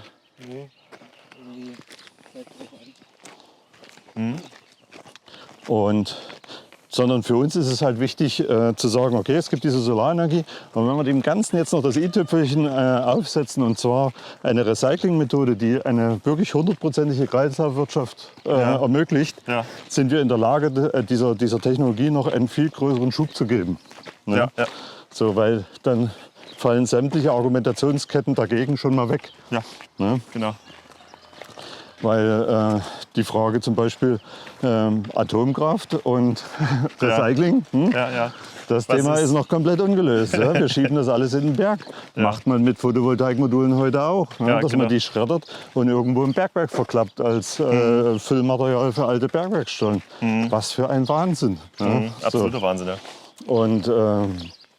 Und wir sprechen dann einfach, will nicht sagen die Gier der Menschen an, aber wir bieten eine Lösung, eine wirtschaftliche Lösung an, die einfach so attraktiv ist, dass man das gar nicht mehr tun muss. Ja, du öffnest da eine Tür, die bis dato in der Art verschlossen war, oder? Ja, du drückst da einfach so ein paar Triggerpunkte, das heißt, und da werden die plötzlich alle munter. Ja, und da steht ja jetzt genau, ihr habt jetzt die Anlage sozusagen, die erste wird gerade gebaut. Ja, kannst du sagen? Ja, also uns ging es ja darum, letztendlich auch, kommen noch mal ein Stück kurz auf den Markt zurück. Ne? Und wir haben uns halt eben angeguckt, was sind so Partner für uns. Ne? Und wir haben so 3 große Partnergruppen identifiziert. Ne? Ja. Wo wir sagen, das sind natürlich klar die klassischen Recyclingunternehmen, die diese Recyclinghöfe betreiben und die auch zum Recycling dann verpflichtet sind. Das sind aber auch diese ganzen großen Solarfeldbetreiber, die natürlich auch nach der Betriebszeit, hier, links, die... Was für schöne Ecken du uns hier bringst. Ja, wir sind noch nicht am Ende. Ja, schönes Haus, sehr schönes Haus, sehr schön renoviert. Na, aber wo man wirklich sagt, wir sind heute in der Lage, dort Lösungen anzubieten, die einfach nachgefragt werden. Ne? Und deswegen, und der dritte große Fakt sind natürlich die ganzen produzierenden Unternehmen. Ne? Wir haben Produktionsausfälle, die einfach auch recycelt werden müssen. Wie hoch das ist, sagte sowieso keiner. Aber wenn du aus der Wirtschaft kommst und so aus Maschinen- und Anlagenbau und produzierendem Gewerbe, dann weißt du, dass auch das vorhanden ist. Ne? Aber dadurch, dass diese defekten Module dann nicht in Umlauf kommen, ne, ist es auch kein Elektroschrott, sondern Produktionsabfall, obwohl es das Gleiche ist. Ne? Bis hin, dass die natürlich auch ihre Anlagen einfahren und mal so 40.000 Module einfach mal durch die Anlagen laufen lassen, bevor es warm ist und bevor das alles wieder rund läuft. Das ist der Wahnsinn. Ne? Das ist schon der Wahnsinn. So, und da haben wir uns auch mit verschiedensten Gruppen dann auch unterhalten und auch die Bedarfe abgeklopft und hatten uns dann 2017 um den Startup-Wettbewerb oder am Startup-Wettbewerb von Veolia damals beteiligt und haben den auch gewonnen. Ne? So, und haben natürlich auch sehr viel dadurch durch die Branche dann eben erfahren, wie ticken die, was sind die Triggerpunkte, wo achten die drauf und. Ne? Und so sind wir dann in die Lage versetzt worden, erstmal von unserer kleinen Holzkiste, mit der wir das gewonnen haben, schon mal eine große Demonstrationsanlage zu bauen, wo wir ganze Photovoltaikmodule recyceln konnten. Ne? Zwar in einem begrenzten Umfeld, Aber es hat schon erstmal funktioniert. Das Prinzip. Ne? Weil das Wichtige ist natürlich, wenn du so eine Technologie hast und dann auch die Anwendungsfälle dafür adaptierst, dann musst du natürlich auch beweisen, dass diese Technologie auch skalierbar ist. Ja. Ne? Na klar, weil es da um so Massen geht. Ja. Dass es auch einfach produktionstauglich ist. Ne? Weil Labor ist immer schick. Ja? Realität ist Hart. ist hart. Ja? Ja. Und da zeigt sich dann, ob deine Idee wirklich auch zum Fliegen kommt. Ne? Und dann sind wir auf Investorensuche gegangen und hatten aber immer eine Prämisse. Das Geld, was wir brauchen für die Zeit, die wir aufwenden müssen, muss am Anfang da sein. Ja? Das war so ein ehernes Prinzip. Wir stellen keine Mitarbeiter ein, wir gehen nicht in den weiteren Ausbau des Unternehmens, wenn nicht dieses Geld da ist. Ja? Und das Geld zu finden, war nicht ganz einfach. Ja. Das hat auch länger gedauert als geplant, aber das ist manchmal so. Du hast einen sehr langen Atem. Ja, vor allen Dingen darfst du nicht verzweifeln. Ja, und musst natürlich auch einen Plan dahinter haben. Und für mich war immer dieses Prinzip des Lean Startups, ja, dass du einfach zu minimalen Kosten erstmal anfängst, die Meilensteine, die du dir setzt, auch erreichst. Ja, und wenn du die nicht erreichst, dann wieder nachzuschärfen. Ja, genau. Das finde ich also essentiell, dass du flexibel bleibst und nachsetzt, nachfasst und so. Ja, auch dass du mit den Ressourcen, die du hast, einfach so wirtschaftest, dass du nicht in Bedrängnis kommst. Ne? Weil Harald und ich, wir waren uns einig, wenn wir das Geld nicht zusammenkriegen, machen wir die Bude wieder dicht. Ja. Ne? Weil dann haben wir es nicht geschafft, diese Technologie zu skalieren. Ne? Weil vielleicht kein Interesse oder alle keinen Bock oder vielleicht den Markt nicht gesehen. Ne? Das weißt du ja manchmal am Anfang nicht. So. Und weil auch da waren am Anfang so die Euphorie groß. Ja, machen wir und das sieht toll aus. Und als es dann konkret, weiß nicht. Ne? Also von daher, ja, das ist die Kleinbahn jetzt hier. Sieht man leider jetzt nicht von hier, aber es ist schön. Ja. Und das ist halt eben wirklich wichtig, dass du immer auch so eine Art Rückfallszenario hast, vielleicht am Anfang noch, ne, bevor das alles sicher ist. Als wir dann das Geld hatten, feuerfrei. Ne, da wusstest du auch, wie der Weg zu gehen ist, ne? Genau, da war alles soweit vorbereitet. Wir hatten einen Plan von der zeitlichen und von der finanziellen Art. Ne? Und da erlebst du auch immer noch deine Überraschung. Also das ist jetzt nur nicht so, dass du da 2 Jahre im Voraus alles bedenken kannst. Ne? Also das ist bei so einer Unternehmung, das lebt auch extrem. Vor allen Dingen mit unserer Technologie gibt es ja keine Standardkomponenten. Richtig, ne? ja. Das Lieferzeiten sind extrem lang. Lieferzeiten, es ist alles handgefertigt. Das ist alles. Da gibt es auch nicht viele Ausweichmöglichkeiten für den Harald, oder? Also der braucht das Teil dann. Ne, oder das muss halt nach den Vorgaben gefertigt werden. Genau. Ne? Und wir haben oftmals bei Lieferanten oder Partnerfirmen halt eben angerufen, uns mit denen auch auseinandergesetzt, haben gesagt, das brauchen wir. Ja? Und da haben die Hände gehoben, das geht gar nicht. Ja, können wir nicht, geht nicht. Ja, so. Und wir haben für einzelne Spezialteile, gibt es weltweit 2 Firmen vielleicht, die in der Lage sind, das überhaupt herzustellen. Ne? Wir arbeiten ja nur wirklich im Grenzbereich der Physik, wo wir Themen umsetzen müssen, wo viele einfach sagen, keine Ahnung. Ja. Und Harald, das ist immer das Schöne, der ist ja dann so beharrlich. Doch, das geht. doch, das kann man. Und das wird dann so ein gemeinsames Projekt automatisch dann mit diesen Firmen, oder? Weil die auch da neues Land betreten. Und ja, aber wir versuchen natürlich auch unser Wissen einfach ein Stück weit auch zu schützen. Ja. Ne? Dass wir halt sagen, okay, nicht eine Firma macht alles, sondern wir separieren das dann auch sehr stark, um nur so jeder weiß, wie viel wir wissen sequenziell halt eben nach außen geben. Ja, genau. Und von daher ist es für uns immer sehr interessant zu sehen, was alles möglich ist, ohne vorher zu wissen, lässt sich in der Zeit oder in dem ganzen Thema umzusetzen. Ne? Und da ist das Harald genial. Ne? Der hat wirklich einen Plan im Kopf, bringt das natürlich auch zu Papier. Ne? Aber wo er in vielen Dingen halt Themen ja auch ausspeichern muss. Ne? Für ihn ist es ja auch wichtig, dass er sein Wissen auch an die Mannschaft übergibt. Wir gehen nach rechts. Ja. Und da aber auch so wie es nötig ist oder da schon breiter? Also sozusagen, dass man es wirklich von vorne bis hinten versteht als Mitarbeiter? Nee, du musst das schon sehr stark sequenzieren. Na, also vor allem in diesen Technologiethemen. Na, wir haben für uns eine Struktur erstmal festgelegt, wo wir sagen, wir haben so 3 große Hauptsäulen. Maschinen- und Anlagenbau, Elektrotechnik und das ganze Thema Prozess. Ja, so. Und dafür, jetzt gehen wir nach links.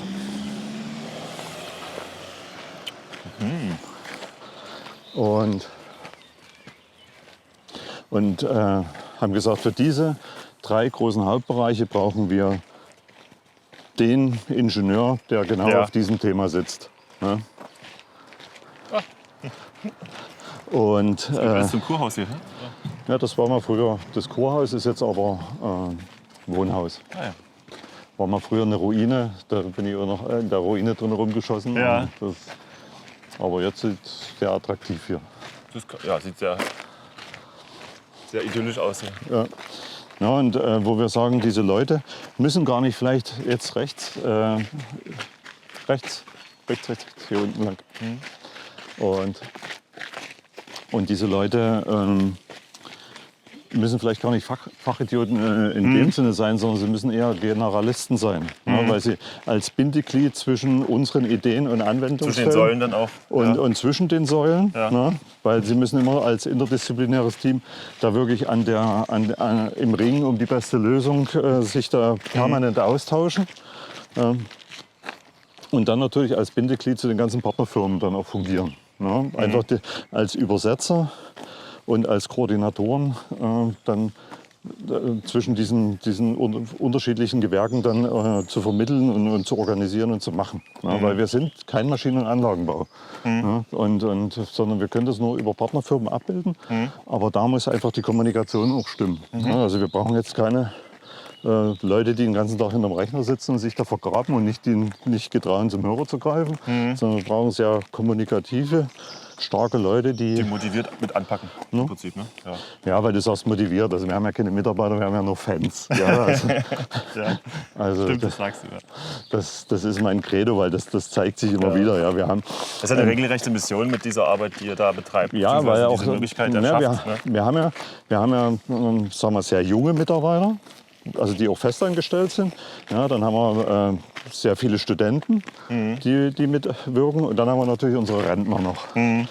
Und die geht's Herz auf wahrscheinlich. Mit Feuereifer dabei sind und uns an allen Ecken und Enden da auch unterstützen. Ne? Und das ist wirklich so. Ne? Die Leute haben über viele, viele Jahre zum Beispiel im Maschinen- und Anlagenbau gearbeitet oder über viele, viele Jahre große Elektrikprojekte geleitet, wo es um Inbetriebnahme von 100 Meter langen Anlagen ging. Und da ist ein Wissen da. Diesen Schatz zu heben, ist es uns halt eben gelungen, die von unserer Idee auch zu begeistern und die sich da auch einbringen. Ne? Und so eine Harmonie zwischen diesem profunden Fachwissen und vielleicht den jungen Wilden, die zusammenzubringen. Und wir sind heute ein harmonisches Team da. Hört sich nach einem idealen Nährboden an. Ja, das passt einfach. Ne? Und da gibt es auch kein Arroganzverhalten nach dem Motto, das weißt du ja nicht oder was will der Alte mir erzählen.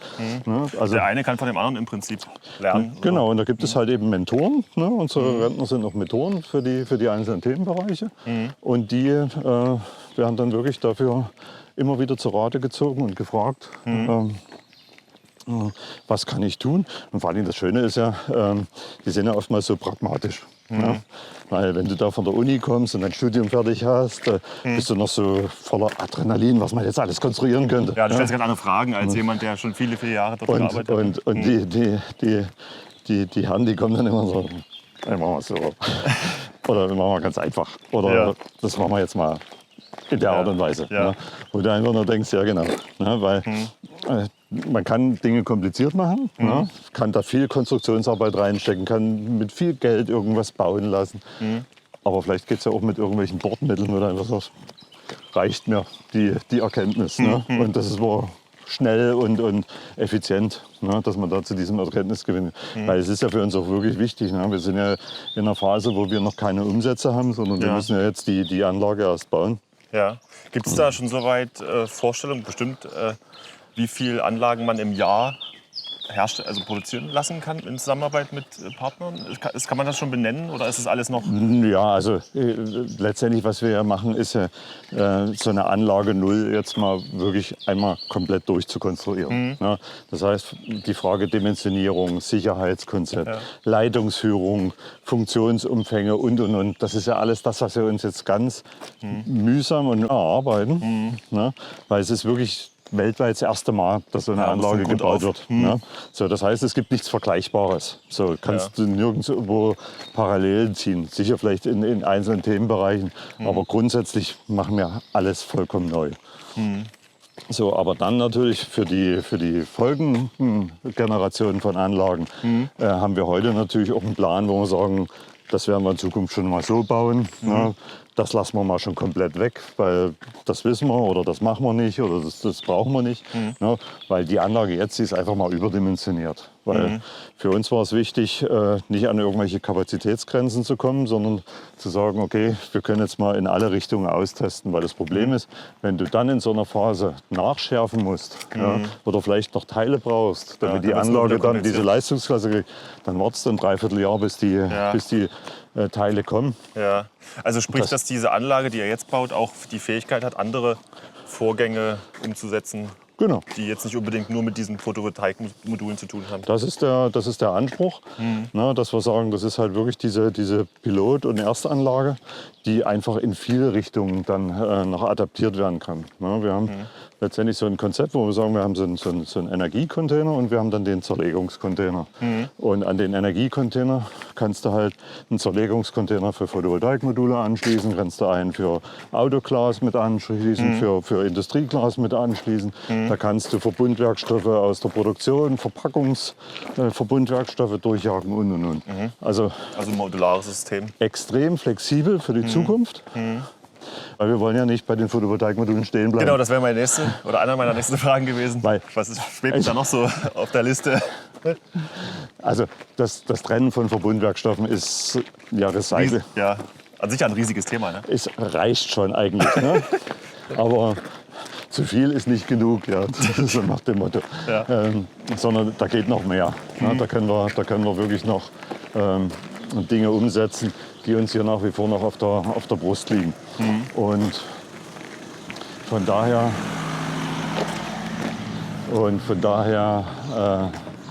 gehen uns natürlich die Ideen nicht aus. Ne? Und vieles muss auch erst mal ausprobiert werden. Aber wenn wir vielleicht jetzt noch mal zum Thema Recycling zurückkommen, ne?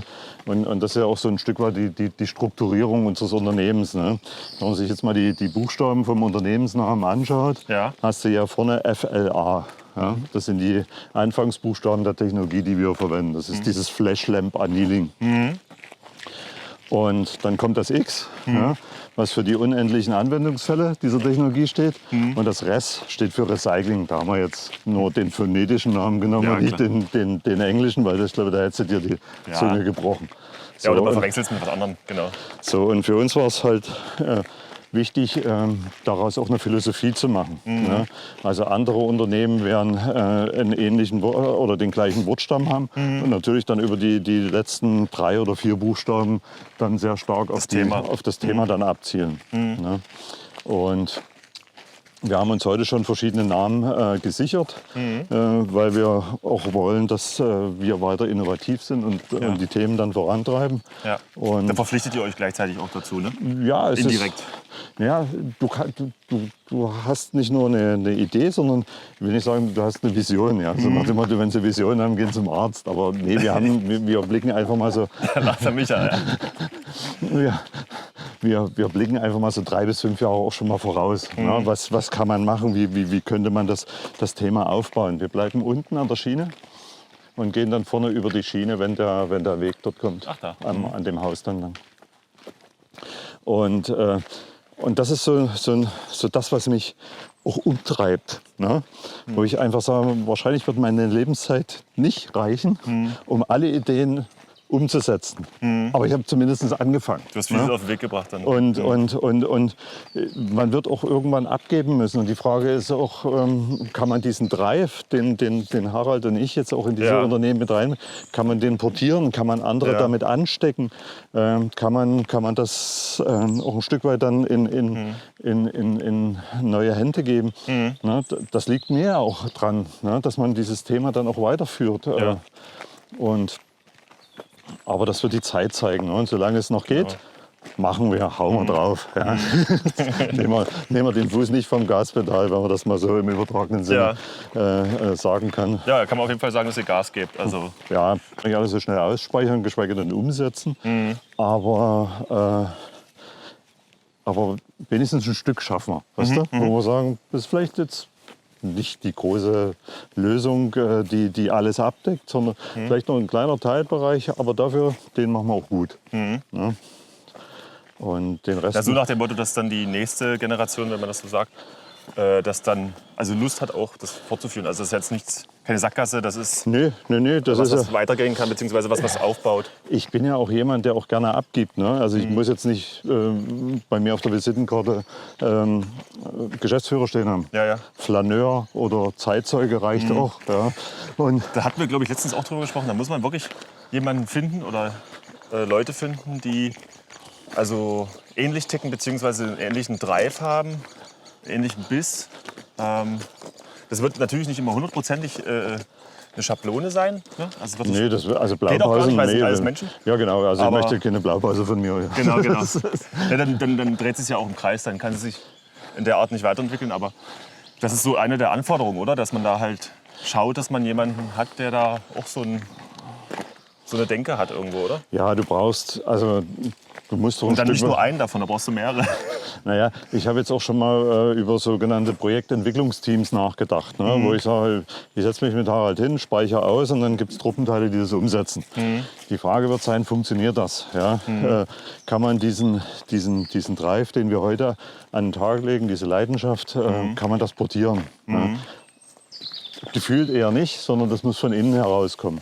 Ja, und solche Leute zu finden, wird die Hauptaufgabe sein. Also ja, du kannst die von außen finden oder du kannst sie halt auch innen drin ausbilden bzw. heranziehen. Ja, das machen wir heute schon. Ne? Genau. Und wir haben ja zum Beispiel... Eine Kombination von beiden. Ne? Ja, also ich glaube schon. Ne? Und wir versuchen halt unseren jungen Mitarbeitern heute schon sehr viel Verantwortung zu geben, sehr viel Eigenständigkeit zu geben. Und klar, in Abstimmung. Aber wir lassen die jungen Leute an Themen arbeiten, unterstützen sie in vielen Richtungen. Da kommen wir dann vielleicht noch mal so auf so ein, zwei Themen. Aber wo ich sage, Mann, wenn ich in dem Alter solche Möglichkeiten gehabt hätte, ich glaube, ich wäre schon vollkommen ausgetickt damals. Ja. Und für mich ist das halt aber auch wichtig, weil du siehst plötzlich, die Leute laufen zu einer Höchstform auf, kommen mit Ergebnissen wieder, wo ich einfach sage, das ist so ein vertanes Potenzial, wenn du das irgendwo in irgendwelchen Strukturen gar nicht vergräbst. die Möglichkeit gibst, sich da zu entfalten. Genau. Ja, und bis hin, dass er jetzt schon so ein bisschen Konkurrenzdenken eintritt unter den Leuten. Ne? Ey, der hat so ein geiles Projekt, hätte ich auch gern eins. Ja? Weißt du, so, gib mir mal was Cooles. So, ne? So. Oder eine klemmt sich dann mehr dahinter, weil der andere so vorgeht oder was? Nö, also so eine Dynamik wahrscheinlich, die sich da entwickelt. Da ist eine Dynamik drin, wo die Leute auf eine sehr spielerische Art sich auch so ein bisschen betteln. Ne? So.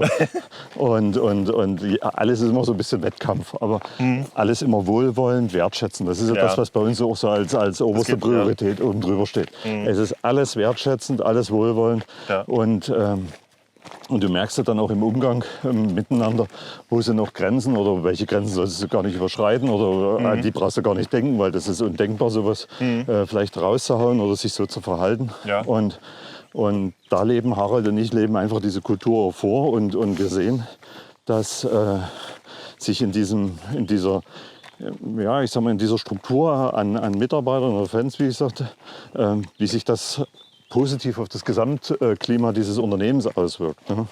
Und wir kommen heute zu Ergebnissen, die vielleicht in so ganz hierarchisch strukturierten Unternehmen gar nicht möglich wären. Ne? Oder viel länger bräuchten dann wahrscheinlich? Ja, weil so Dienst nach Vorschrift, lässt einfach die Kreativität am Boden zerschellen. Ja. So, und wenn du dann immer nur noch Leute hast, die irgendwas abarbeiten, was du denen vorkaust, ja, wie langweilig ist das denn? Ja, deswegen rudern ja auch viele Firmen oder Konzerne, dass die dann wieder einen Schritt machen können oder dass sie nicht stehen bleiben und so weiter. Ne? Ja, also... Weil die auch Zahlen bringen müssen, den nicht nur Zahlen, Investoren sondern... gegenüber. Ja, aber du hast ja auch die Situation, wenn du so in deinem eigenen Saft schmorst, bist du ja nicht innovativ. Ne? Genau. So. Und da kannst du noch versuchen, dass du von außen irgendwo so Impulse gesetzt kriegst. Aber reichen die denn aus, um das in deinem eigenen Unternehmen Genau, dann, das hört dann sich zu immer alles ganz verwerten? schön an, Ja, aber dann... Da kannst du noch so viele Stuhlkreise bilden, es wird nicht besser. Ja. Ja. Und deswegen geben wir heute Leuten schon die Möglichkeit, sehr stark selbstständig, selbstbestimmt zu agieren. Natürlich immer im Kontext einer Abstimmung und einer Struktur. Ja.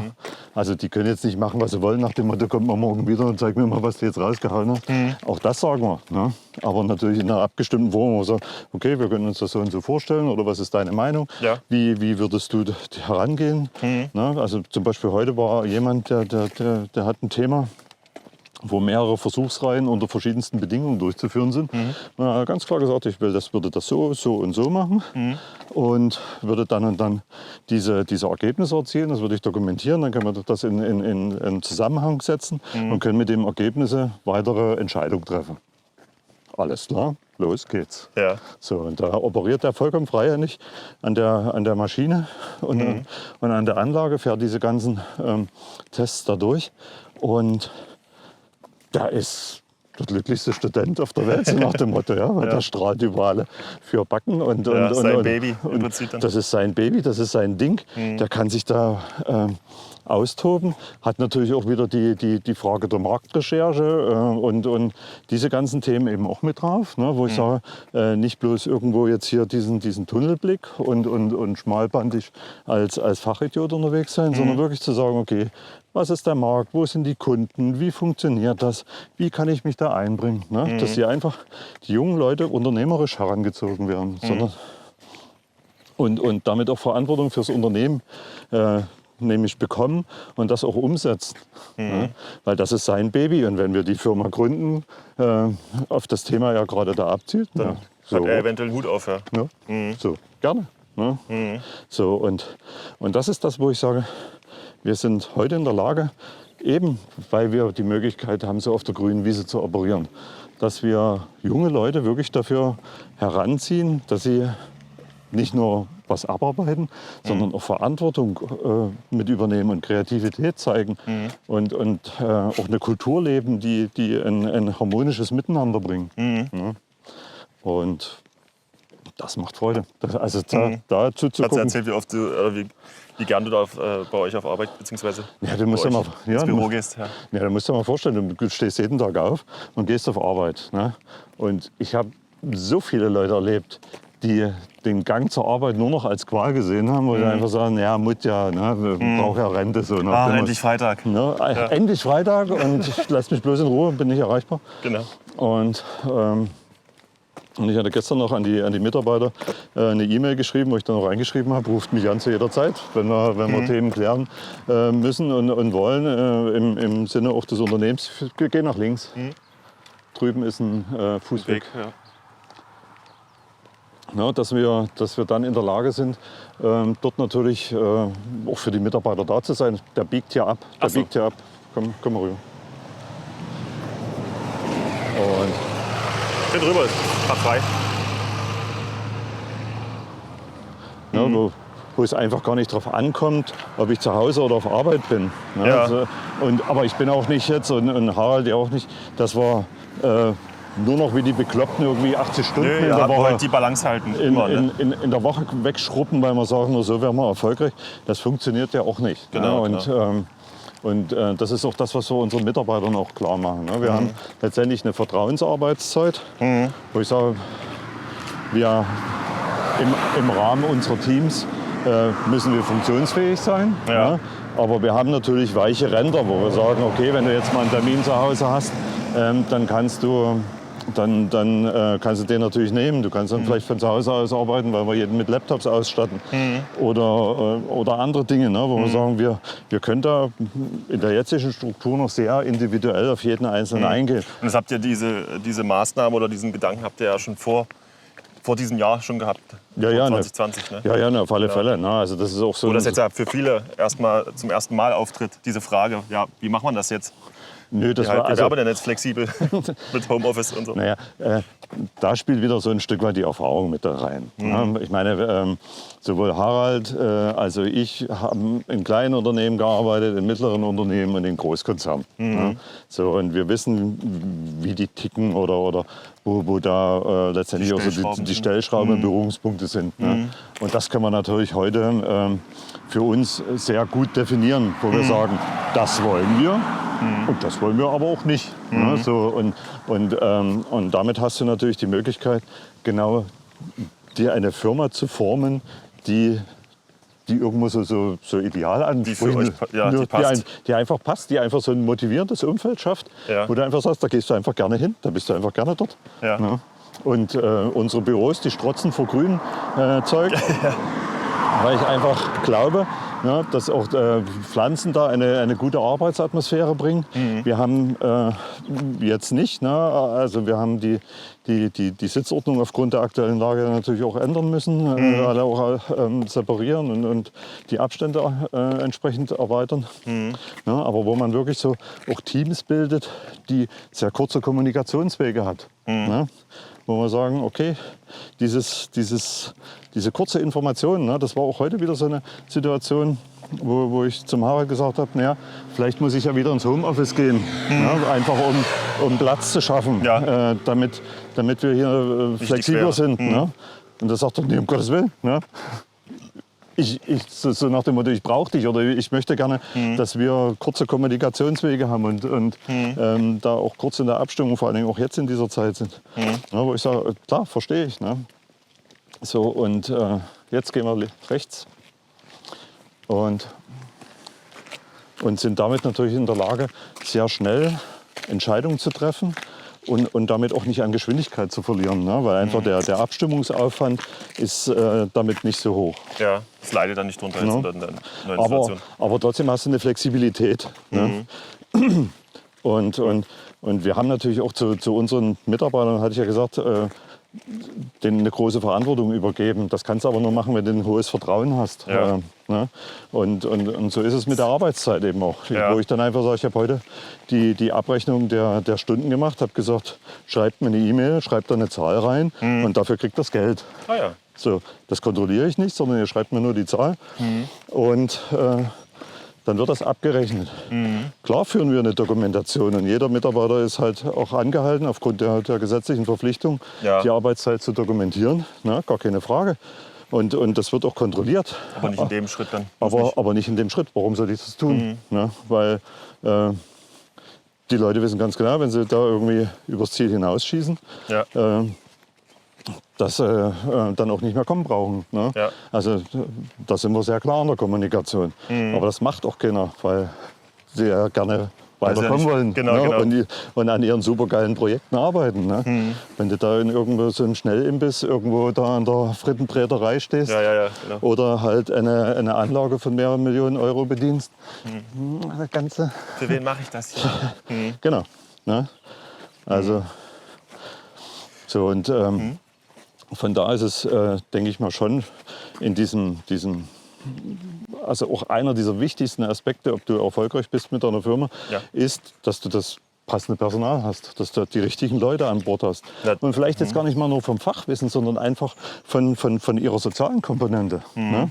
Sind sie überhaupt in der Lage, als Team zu arbeiten, als Team zu funktionieren? Ne? Aber das gleichzeitig noch das, was du gerade schon gesagt hast, das Vertrauen. Genau. Wenn das nicht da ist, dann blockiert es ja auch vieles. Ja. Ne? Ne? Und klar muss jeder erstmal so ein bisschen seinen Platz finden. Ne? Oder die ersten, die kamen auch alle auf Empfehlung. Ne? Oder die kannte man dann schon. Ne? Deswegen war mir das mit dem Geld so wichtig. Weil wenn du dann Leute an Bord nimmst, die du gut kennst und denen dann nach 3 Monaten sagst, leider kann ich dir nicht mehr bezahlen. Du musst dein Auto wieder verkaufen. Und da das bringt dann etwas Unruhe in den Freundeskreis. Na. So, aber jetzt hat sich das alles auch gefestigt, ne? Wo jeder auch seinen Platz gefunden hat und aber auch weiß, welche Anforderungen wir auch an jeden selber haben. Ne? Und das heißt, also, wenn neue Mitarbeiter zu uns kommen, geschieht das oftmals auch auf Empfehlung einfach. Ne? Wo einer sagt, du, pass mal auf, das ist eine super geile Firma. Das wäre was für euch. Das wäre was für dich. Was ne? für euch. Ne? Oder, ne? Und von daher glaube ich, dass wir es heute geschafft haben, wirklich ein Klima und eine Arbeitsatmosphäre zu schaffen, die einfach motivierend ist und wo jeder Spaß hat, hinzugehen. Ja, und nicht nur von den Aufgaben, sondern einfach auch von den Leuten, die da agieren. Und magst du jetzt trotzdem vielleicht mal erzählen, was ihr noch so vorhabt? du bist aber auch neugierig. Ja, immer. Ja, du kommst ja auch ständig mit was Neuem. Ja, na klar. Ja, wir haben, das ist, Also so weit wie es geht natürlich, ne? ja, wir können ja mal so ein bisschen das Tuch lüften Ja. und mal aus dem Nähkästchen plaudern. Ja. Ja, also wir haben ja, hatte ich ja gesagt, auch am Anfang eine ganze Menge Versuche gemacht. Ja, und die Wirkweisen unserer Technologie mal hinterfragt oder was, einfach auch mal die Leistungsfähigkeit ausgetestet oder mal nur mal drüber nachgedacht, in welche Richtung es gehen könnte. Ja. Und dann ist es ja auch mal ganz interessant, sich Märkte anzuschauen und einfach mal zu gucken, kann ich da was adaptieren mit meiner Technologie. Ja? Welche Umgebungsvariablen habe ich? Was könnte ich machen und wie würde sich das auswirken? Und wir haben jetzt ein Projekt, wo wir sagen, wir werden mal in die Richtung Berg- und Tagebau gehen. So, Berg- und Tagebau, denkst du, naja, was wollen die Jungs denn da anfangen? Ja. Wie groß muss man sich das vorstellen? Genau. Wollen die jetzt Bergbaulampen bauen? Oder was wollen die da eigentlich? Ja. Ja, und wenn man sich aber einfach mal die Branche so ein Stück weit anschaut, was passiert da eigentlich? Ne? Wir setzen halt Großtechnik ein, graben Löcher in die Erde oder heben große Gruben aus und versuchen dort Materialien zu gewinnen mit einem riesen Aufwand, weil natürlich die Lagerstätten nun nicht immer zu 100% in der Reinform vorkommen. Ne? Sondern du hast halt eben riesigen Abraum, der erstmal alles weg muss, um an das Zeug daran zu kommen, wo du hin willst. Dann hast du vielleicht Konzentrationen, die gar nicht so hoch sind. Und hast dort in der ganzen Frage der Aufbereitung gigantische Aufwände. Ja, die Recyclingwirtschaft ist noch nicht so da, dass du irgendwo eine Kreislaufwirtschaft hast. Das heißt, also der Bedarf ist an neuen Materialien ist immer wieder da. Du hast auch Materialien, die sich verbrauchen oder wo der Bedarf einfach wächst, weil der Konsum dazu steigt und. Ne? Das heißt also, du hast Heerscharen von Mensch und Maschinen, die jeden Tag Tonnen von Material bewegen, ne? Um dann am Ende irgendwie so ein kleines Häufchen in der Hand zu haben und sagen, wupp, das ist aber wertvoll. Ja, und darauf fußt alles da in der Form. Genau, so und das ganze Bestreben. Und da hast du ja heute schon, und wenn du da mal reinschaust, gibt es auch zum Beispiel Minen. Wenn du da nur ein Material gewinnen wollen würdest, sind die schon gar nicht mehr rentabel. Das heißt, also, du brauchst mindestens 2 oder 3 Materialien, die du im gleichen Arbeitsschritt, also im Berg, rausziehen musst, damit das überhaupt noch rentabel ist. So. Und da stellt sich natürlich die Frage, wie kann ich die Ausbeute einfach des gewonnenen Materials erhöhen, ne? Und die Aufwände senken. So, und da kommen wir ins Spiel. Weil wir arbeiten ja zum Beispiel in der Technologie arbeiten wir mit thermomechanischen Verspannungen im Recycling. Das heißt also, wir haben 2 Materialien und unterschiedlicher Art. Und die haben verschiedene Wärmeausdehnungskoeffizienten. Und das nutzen wir ja aus. Ne? Das ist Physik, 5. Klasse, 1. Stunde. Ja. Materialien dehnen sich bei Erwärmung aus. So. Und wir machen das nicht langsam, sondern wir machen das in einer Tausendstel oder einer halben Tausendstel Sekunde. So. Und jetzt haben wir diesen Grundsatz, der bei uns vorherrscht, dass wir sagen, wir haben 2 Materialien, die sich unterschiedlich ausdehnen, weil wir sie erwärmen, mal auf den Bergbau adaptiert. Das heißt, wenn wir dort Körner haben, unterschiedlichen Material und diese halt erwärmen, ja, dehnen die sich halt auch unterschiedlich aus. Ja. Und an den Grenzflächen tritt dann da eine Trennung ein, die wir in Zukunft ausnutzen wollen, um die Sauber. Also zum Beispiel den Reinheitsgrad, aber auch den Ausbeutewert letztendlich von Materialien zu erhöhen. Ja, und Wie muss man sich das vorstellen? Dann nimmt man den Brocken und naja, packt ihn in die Anlage? Oder? also ich würde sagen, wir machen den Brocken erstmal kleiner Ja. und kommen erstmal da wirklich auf Korngrößen, die so Richtung Sand gehen. Okay. Ne? So, damit, es geht ja auch darum, welche Energien setzt du ein. Wenn du so einen Brocken hast, ich glaube nicht, dass es da funktioniert. Ne? Aber wenn du halt einen sehr, sehr feinen Materialstrom hast, so in Sandkorngröße, kann ich mir durchaus vorstellen, dass das sehr gut funktioniert.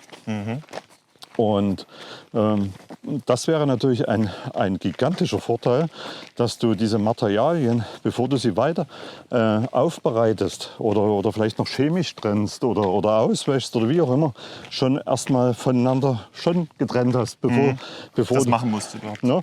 Ja, weil heute hast du ja oftmals, was weiß ich, hochgiftige Chemikalien, um Materialien zu gewinnen, weil du sie auswaschen musst und.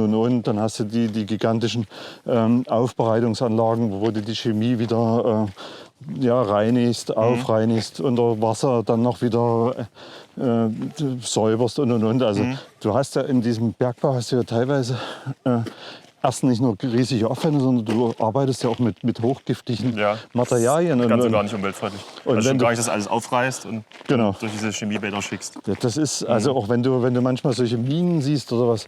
Ja, du man kennt ja die Bilder aus Afrika und so. aber auch Peru oder sonst wo. Ne? Also es gibt ja auf der Welt, das sieht immer wie so eine riesige Wunde aus oftmals, ja, wo du einfach denkst, mal jetzt vielleicht noch beiseite gelassen, aber wenn du die Leute auch siehst, unter was für Bedingungen die teilweise die Materialien gewinnen. Ja? Und ich meine, wir stellen uns hier auf dem Elektroroller und freuen uns, dass wir tierisch öko sind. Ja?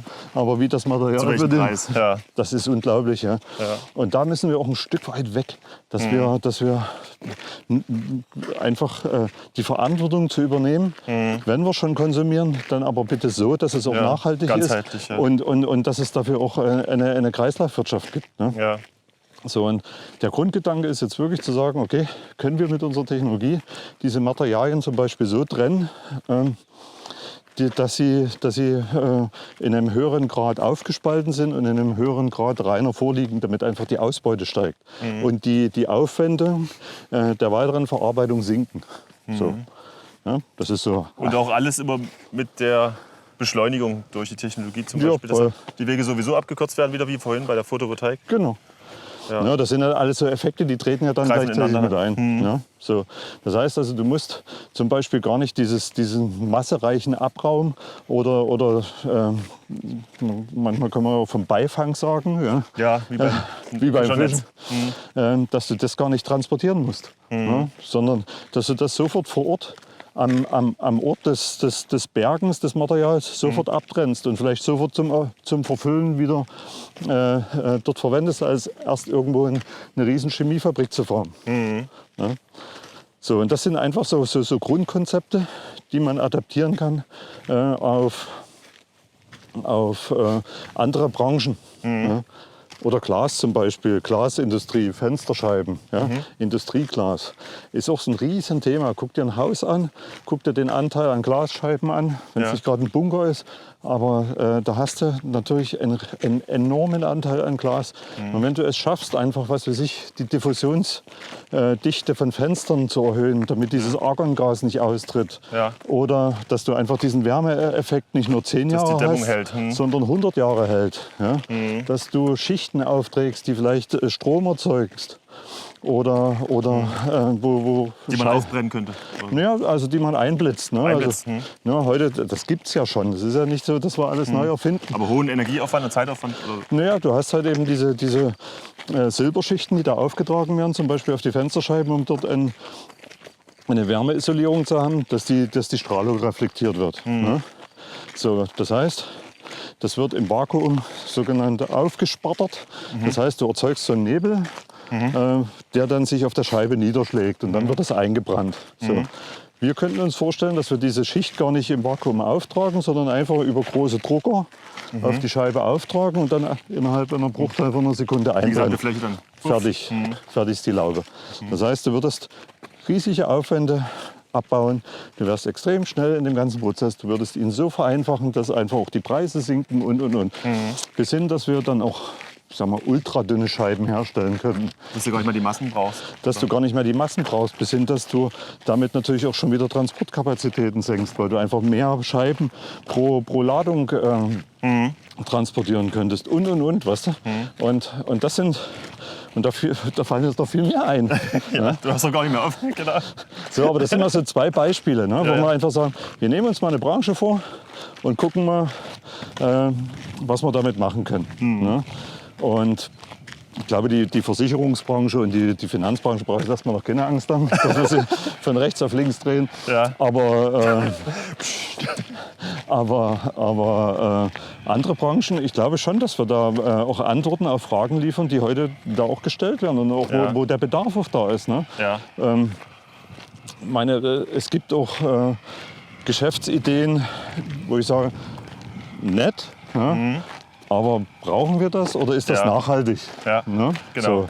So. Und Oder wie weit ist es gedacht? Was man ja, und manchmal ist es einfach nicht weit genug gedacht. Genau, Ne? So, so ein paar Beispiele. Ne? Gibt es jetzt Trinkgläser mit RFID-Chips aufgeklebt. Ne? So für die ganze Gastronomie, wo du an der Bar stehst, dann dein persönliches Glas hast und dann quasi über diesen RFID-Chip deine Getränke ordern kannst und bezahlen kannst. Aha, okay. So, habe ich bei mir auf dem Schreibtisch stehen, hat mir einer mitgebracht.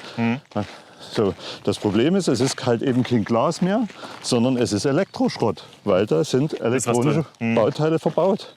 Und das geht bei blinkenden Turnschuhen weiter und bei der piependen Geburtstagskarte und. Ne?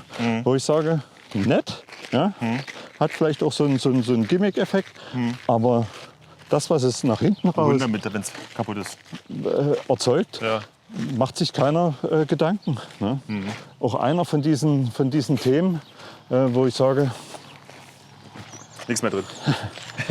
hier müssen wir mal noch ein Stück weit drüber nachdenken, ist auch das ganze Thema Solarmodule auf Dachziegeln. Ja? Und da gibt es ja verschiedene Möglichkeiten. Man hat sie oftmals aufgeklebt, damit sie natürlich bei Sturm halten. Ja. Ne? Oder versucht jetzt in zunehmendem Maße auch so Klemmmechanismen zu machen.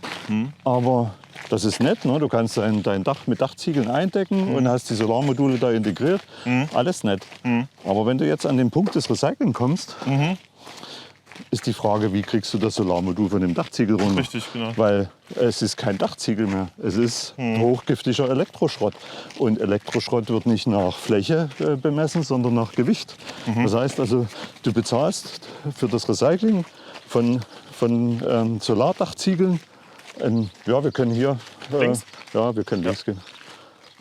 Ach, hier sind wir. Genau, hier sind wir.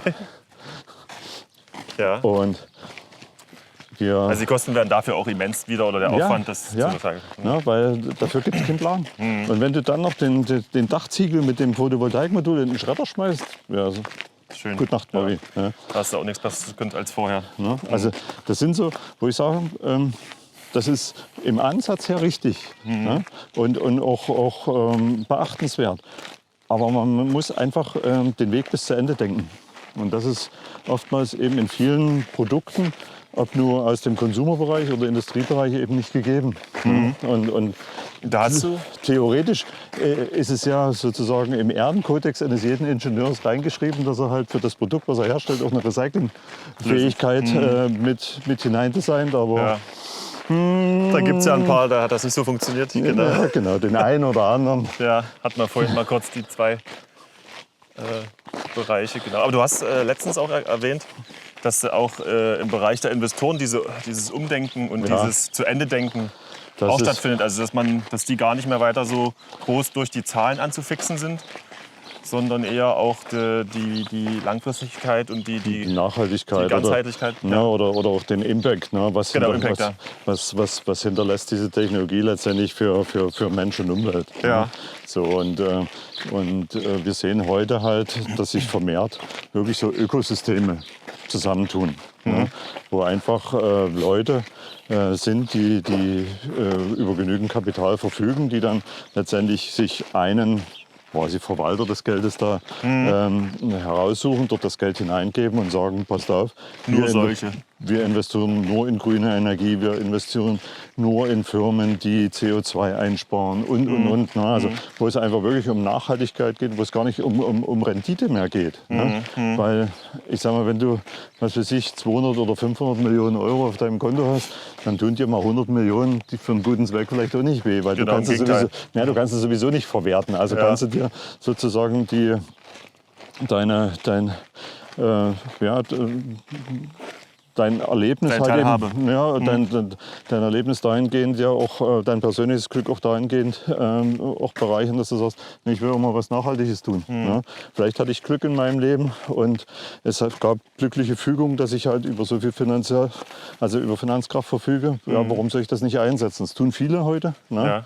Und da sehe ich auch ein Umdenken, ne? Dass diese klassischen VC-Modelle, Anteile gegen Cash und das möglichst schnell, dass das in zunehmendem Maße, will nicht sagen weg sein wird, aber die Leute und vor allen Dingen jetzt auch die nachfolgende Generation von jungen Gründern stellen einfach andere Fragen und auch andere Anforderungen. Ja. Ne? Also ist es dahingehend auch so derart ein Generationswechsel, oder lernen auch die älteren Generationen dazu und ja.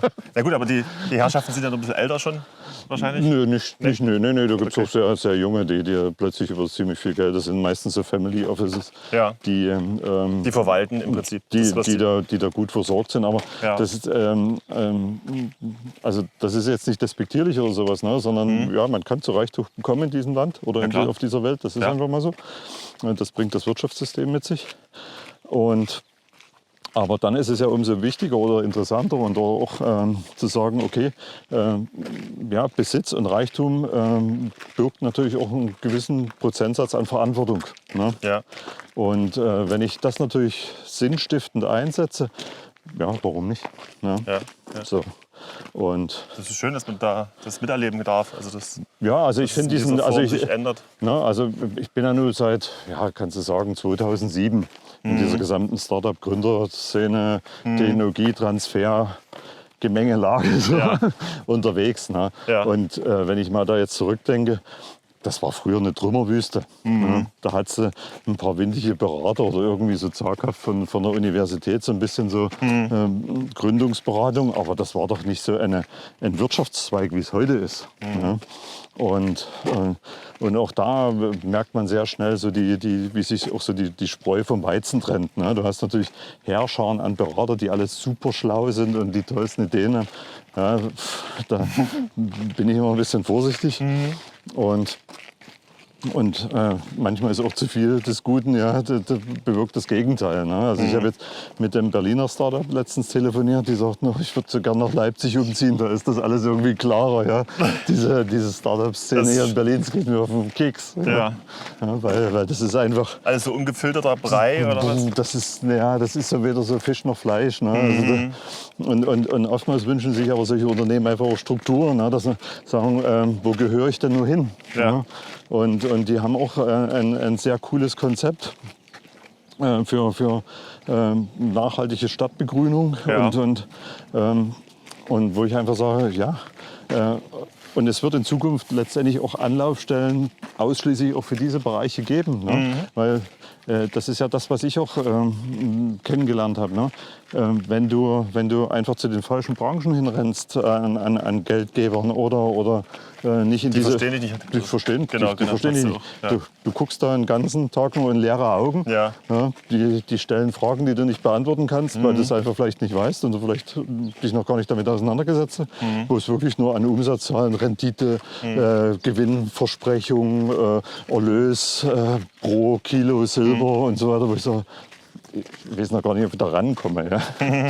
Und wenn ich rankomme, weiß ich nicht, wie zu dem Zeitpunkt dann der Silberpreis ist. Ja, genau. ja, ich habe jetzt, weißt du, und dann kriegst du dann sicher Antworten, ja, ich habe jetzt gelesen, das soll fallen, ach, ich weiß nicht. Weißt du, wenn du denkst, naja, Gott, okay der ist an dann, dem Thema vorbei, weißt du, das Ja. ist so 5 Sätzen, so nach dem Motto, weil ja. da kannst du auch wieder gehen. Ja, und Nee, genau. das war für mich auch so eine Lernkurve, wo ich einfach sage, du musst, wenn du jetzt auch in diese Finanzierung deines Unternehmens reingehst, sehr stark auch in diese Richtung reingehen, wo gehöre ich überhaupt dazu? Wer bin ich? Wer Was will ich? Wer will ich? Oder was brauche ich jetzt? Ne? Ja. Welches Umfeld brauche ich jetzt? Und das spart ja extrem viel Zeit und Aufwand. Micha, ich glaube, wir haben... Ja, wir haben hier noch die Ecke und dann sind wir eigentlich... Okay, weil ich wollte sagen, wir haben, glaube ich, auch schon jetzt wieder länger gemacht als beim letzten Mal. Ja, wenn der Weg so weit ist, ja. Nee, das ist super. Ich finde es schön, dass du solche schönen langen Wege raussuchst, auch so abwechslungsreich. Und ich finde, wir müssen es auf jeden Fall mal fortführen. Ja, das können wir auf alle Fälle machen. Das Ja. liegt mir auch am Herzen. Ich denke mal, es gibt auch, nächste Woche schon wieder viel zu berichten. Deswegen, also gerade weil bei dir die Frequenz oder diese, immer wenn was Neues reingeht, Ja. ist so hoch. Ja, aber auf der anderen Seite, es ist natürlich auch so, wir haben einen Plan, den verfolgen wir, Ja. passen den an nach den Gegebenheiten. Genau. Und, ja, aber es geht immer vorwärts erstmal. Dranbleiben. Genau. Genau. Nicht so schnell aufgeben. Das ist, Ja, denke ich mir, ja. auch immer noch so. Das ist grundsätzlich so. Ja, genau. Also nicht so schnell loslassen, auch fürs Dinge auch kämpfen Ja. und sich nicht so schnell irgendwie da entmutigen lassen. Sehr gut. Dankeschön, Micha. Benjamin, hat mir viel Freude gemacht. Danke.